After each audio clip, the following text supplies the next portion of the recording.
Aastha. Welcome to our channel NDA buddies. और आज हम आपके लिए लेकर के आए हैं बहुत ही इंपॉर्टेंट पास्ट ईयर क्वेश्चंस, और ये केमिस्ट्री क्वेश्चंस हैं और ये इनकी 8th प्रैक्टिस सीरीज है। ओके, क्योंकि अब एग्जाम की डेट में बहुत ज़्यादा दिन नहीं रह गए हैं, इसलिए रिविजन करवाने के लिए हम आपके लिए सिलेक्टेड पास्ट ईयर क्वेश्चंस लाए हैं। ठीक है, और ये काफ़ी ज़्यादा पूछे गए हैं, काफ़ी बार पूछे गए हैं।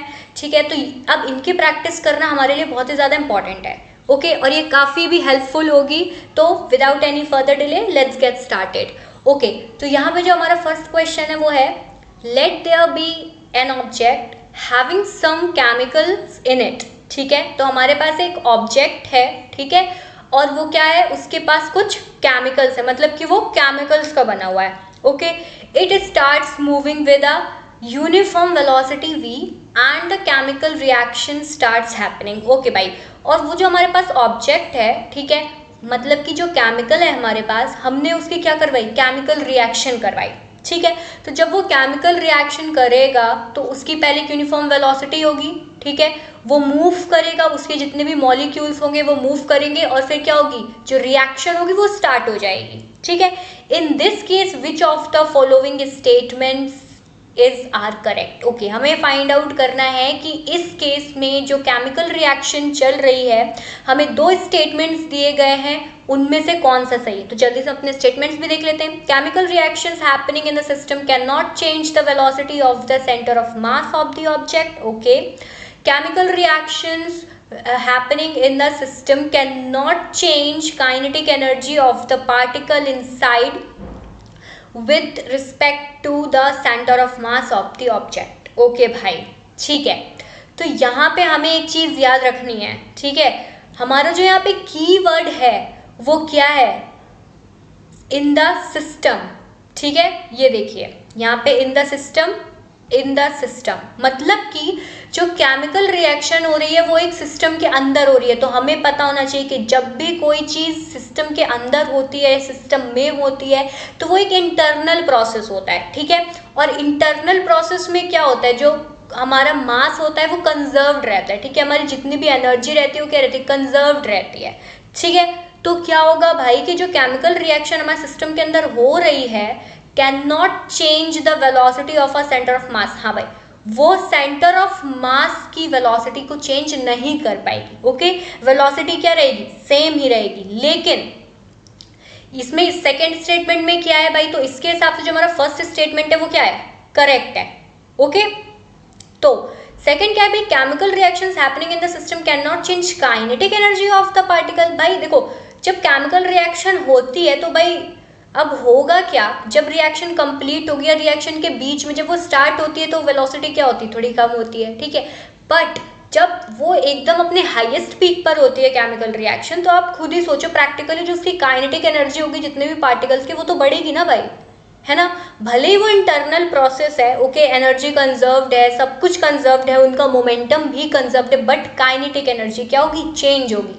ओके, तो हमारा जो सेकेंड स्टेटमेंट है वो करेक्ट नहीं है। ओके, तो we can see here options. Okay, option A will be the correct answer. ठीक है, for this question, because only जो होगा क्या होगा, जो हमारी वेलोसिटी होगी वो चेंज नहीं होगी, काइनेटिक वेलोसिटी हमारी चेंज हो सकती है। ओके ओके भाई, नेक्स्ट क्वेश्चन पे मूव करते हैं। नेक्स्ट है हमारा, विच one of the following compounds does not exhibit a different oxidation number of the same element. Okay भाई, तो हमारे पास 4 यहाँ पे ऑप्शंस हैं। ठीक है, अब हमें ये पूछा गया है कि इनमें से कौन सा कंपाउंड है जो कि सेम एलिमेंट के लिए डिफरेंट ऑक्सीडेशन जो नंबर होता है उसको एग्जिबिट नहीं करता है। ठीक है, तो हमने पढ़ा है भाई कौन सा कंपाउंड है, Fe2O3। ठीक है, ये ऐसा कंपाउंड है जो कि डिफरेंट ऑक्सीडेशन नंबर नहीं रखता है। ठीक है, सेम एलिमेंट के लिए इसमें जो आयरन का ऑक्सीडेशन नंबर होता है वो क्या होता है, +3 होता है। क्यों होता है, इसको हम स्पैनल कंपाउंड भी बोलते हैं। ठीक है, वो कैसे, क्योंकि इसमें अगर हम 1 मोल लेंगे Fe2O3 का, तो उसमें क्या होगा, 2 एटम्स ऑफ आयरन होंगे। ठीक है, जिनकी जो ऑक्सीडेशन स्टेट क्या होगी, +3 होगी। भाई आपको निकालनी आती है ऑक्सीडेशन स्टेट। ठीक है, लेकिन उसमें एक आयरन का एटम होगा, ठीक है, जो क्या करेगा, +2 ऑक्सीडेशन स्टेट रखेगा, ठीक है। लेकिन यहाँ पे जो मेन ऑक्सीडेशन स्टेट शो करता है आयरन की वो क्या होती है, +3, ठीक है। तो इन सब में से सिर्फ Fe2O3 ही है जो कि डिफरेंट ऑक्सीडेशन स्टेट को, डिफरेंट ऑक्सीडेशन नंबर को शो नहीं करता है। ओके, तो option C will be the correct answer for this question. Let's move to our next question. By next क्या है, which one of the following statements about the glass is not correct. Okay भाई, हमें glass की पहले बात properties पता होनी चाहिए, ठीक है। तो let's see our options. Glass is often said to be a super cooled liquid. Okay yes, ठीक है, ये करेक्ट है। तो glass has no definite melting point, yes. Soda glass is harder than the Pyrex glass. Okay, ये कुछ glass के types हैं, ठीक है।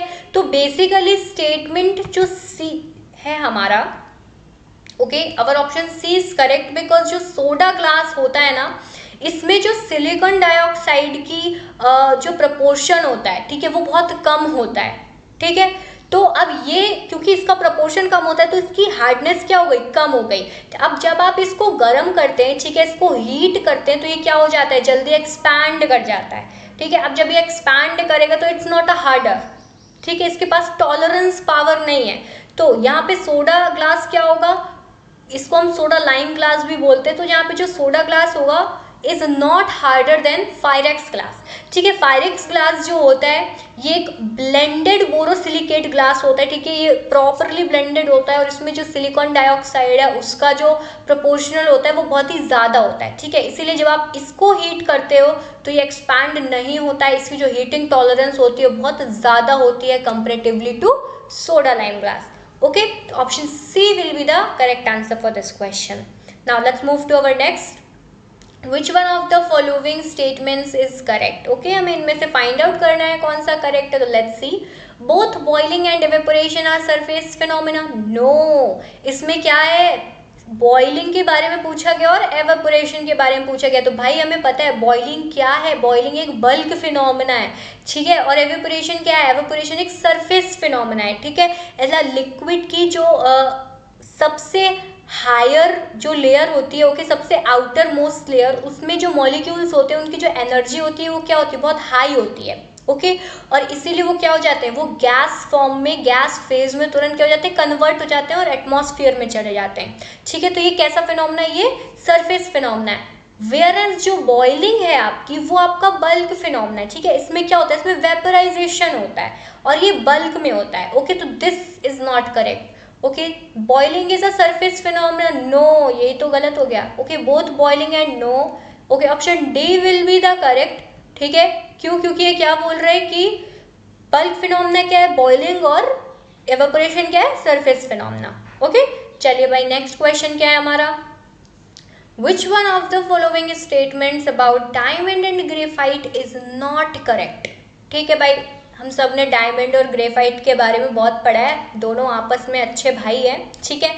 पहली बात हमें इनकी याद रखनी है कि इनका जो कोर कंपाउंड, जो कोर एलिमेंट है वो क्या है, कार्बन है, ठीक है। दोनों कार्बन से ही मिलके बने होते हैं, ठीक है। उसके एलोट्रॉप्स होते हैं ये, ठीक है। तो इनकी क्या होगी, इनकी जो केमिकल प्रॉपर्टीज होंगी और जो फिजिकल प्रॉपर्टीज होंगी वो सेम होंगी, ठीक है। ये लगभग सेम ही शो करते हैं, ठीक है। और जो डायमंड का शेप होता है और ग्रेफाइट का शेप होता है, दोनों का ही हेक्सागोनल होता है, ठीक है। तो let's see our options. Diamond has a tetrahedral structure, yes, whereas graphite has a hexagonal planar structure, yes, आपने डायमंड को देखा है वो टेट्राहेड्रल शेप पे रहता है, ओके।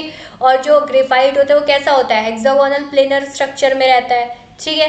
नेक्स्ट क्या है, both physical and chemical properties of diamond and graphite are different, okay. No, मैंने अभी आपको बताया क्योंकि ये सेम एलिमेंट के क्या हैं, एलोट्रॉप्स हैं, इसीलिए इनकी जो फिजिकल और केमिकल प्रॉपर्टीज होंगी वो कैसी होंगी, सेम होंगी, ओके। तो option B will be the correct answer for this question. Now let's move to our next question. The raw materials used for the manufacture of Portland cement are, okay भाई। तो let's see our options. Lime, silica, sulphur dioxide, okay, no. Lime, silica, carbon dioxide, no.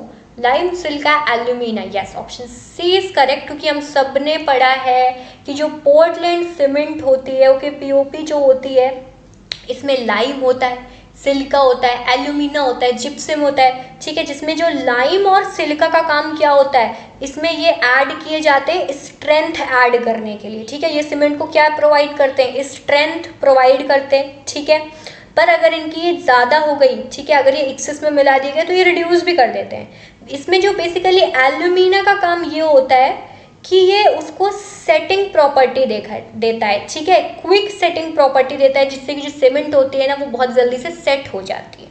Okay, तो option C will be the correct answer for this question. चलिए भाई next पे move करते हैं। Which one of the following statements about water is not true.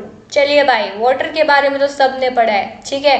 अब हम अपने options भी देख लेते हैं। Hydrogen bonds are present in liquid water, yes भाई ये तो बड़े ही फेमस है, ठीक है, हम सब ने हाइड्रोजन बॉन्ड्स के बारे में पढ़ा हुआ है। Water has a high boiling property, yes okay, hydrogen bonds की वजह से ही ये कैसी है, high boiling property, high melting property water को प्रोवाइड होती है, ठीक है। ओके नेक्स्ट है water has high heat of fusion, yes okay. Water is a non polar molecule, okay no, ये काफी स्टूपिड सेंटेंस है। क्यों? क्योंकि वाटर क्या होता है भाई, पोलर मॉलिक्यूल होता है, ओके हम सब ने पढ़ा है कि उसमें क्या होता है, दो हाइड्रोजन एटम होते हैं और एक ऑक्सीजन एटम होता है। ऑक्सीजन क्या होता है, बहुत ही ज़्यादा नेगेटिवली चार्ज होता है, ठीक है, वो नेगेटिव ज़्यादा होता है, उसकी नेगेटिविटी ज़्यादा होती है, और हाइड्रोजन उनके कंपेरेटिवली में कैसे होते हैं, पॉजिटिव होते हैं, ठीक है। तो यहाँ पे क्या बनता है, एक डायपोल बनता है, पोलैरिटी इसी तरह आती है और वो क्या करते, एक क्रिएट करते हैं, पोलैरिटी क्रिएट करते हैं, ठीक है। तो ये वाटर मॉलिक्यूल को क्या बना देता है, पोलर बना देता है। क्यों? क्योंकि उसमें पॉजिटिव और नेगेटिव दोनों चार्जेस हैं, ओके। तो water is not a non polar molecule, it is a polar molecule. तो option D will be the correct answer for this question. Okay भाई नेक्स्ट है हमारा a sample of soft soap contains, ठीक है भाई, soft soap में इनमें से क्या होता है, तो भाई हमें पता है कि जो सोप होती है, ठीक है, वो क्या होती है, उसमें पोलर चेन भी होती है और नॉन पोलर चेन भी होती है। मतलब क्या, उसमें फैटी चेन भी होती है, ठीक है, उसमें पोलर और नॉन पोलर दोनों होते हैं। इसमें पोलर क्या होता है, सोडियम या फिर पोटेशियम सॉल्ट्स होते हैं, ठीक है, और इसमें इसके मॉलिक्यूल में पीछे से एक लंबी सी फैटी एसिड की चेन होती है, ओके।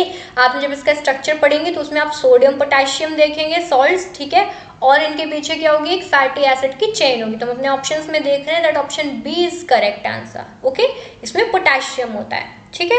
ओके भाई हम अपने नेक्स्ट क्वेश्चन में मूव करते हैं। Which one of the following does not represent the salt calcium carbonate.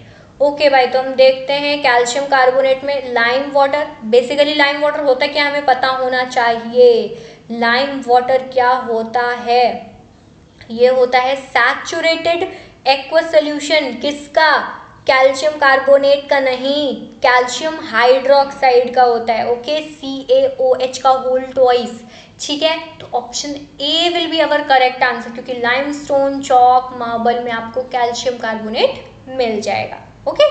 चलिए भाई let's move to our last question. क्या है भाई, which one of the following substance is not a mixture, okay, हमें इनमें से फाइंड आउट करना है कि कौन सा मिक्सचर नहीं है। तो बेसिकली हमें पता होता है कि मिक्सचर जो होता है उसमें वेरिएबल कंपोजिशंस होती हैं, ठीक है, उसमें नंबर ऑफ एलिमेंट्स होते हैं, नंबर ऑफ कंपाउंड्स होते हैं जो कि आपस में मिक्सड होते हैं, ठीक है। तो भाई देखते हैं टिन, ओके भाई टिन तो क्या होता है, एलिमेंट होता है, आपने पीरियोडिक टेबल में देखा होगा, इसका एसएन साइन होता है, ओके। बाकी सी वाटर, यस इसमें बहुत सारे सॉल्ट्स का मिक्सचर होता है, ये मिनरल्स होते हैं इसमें, ठीक है। सॉइल, भाई सॉइल में भी मिनरल्स होते हैं, तरह तरह के सॉल्ट्स होते हैं, आयॉन्स होते हैं, and air is also what, mixture, okay. और मिक्सचर भी आपने पढ़ोगे हेट्रोजीनियस और होमोजीनियस मिक्सचर होते हैं, ओके। तो इनमें से क्या, टिन क्या है, एक एलिमेंट है, इट्स नॉट अ मिक्सचर। तो option A will be the correct answer, okay friends. तो यहाँ से हमारी सीरीज खत्म हो जाती है, ठीक है, एंड आई होप आपको ये पसंद आया होगा, क्योंकि ये बहुत ही ज़्यादा इंपॉर्टेंट क्वेश्चन है आपके हर वो एग्जाम, लाइक एनडीए के लिए तो ये बहुत ही ज़्यादा इंपॉर्टेंट है, क्योंकि बेसिकली ये उसी के सिलेक्टेड क्वेश्चंस हैं, ठीक है, पास्ट ईयर से हमने लिए हैं। बट ये इसकी जो प्रैक्टिस है ये आपके लिए सीडीएस में, एफकैट में और एसएससी एग्जाम्स के लिए भी आपके लिए काफ़ी हेल्पफुल है, ओके। तो please like it, subscribe it and do not forget to share it with your friends, okay. Thank you.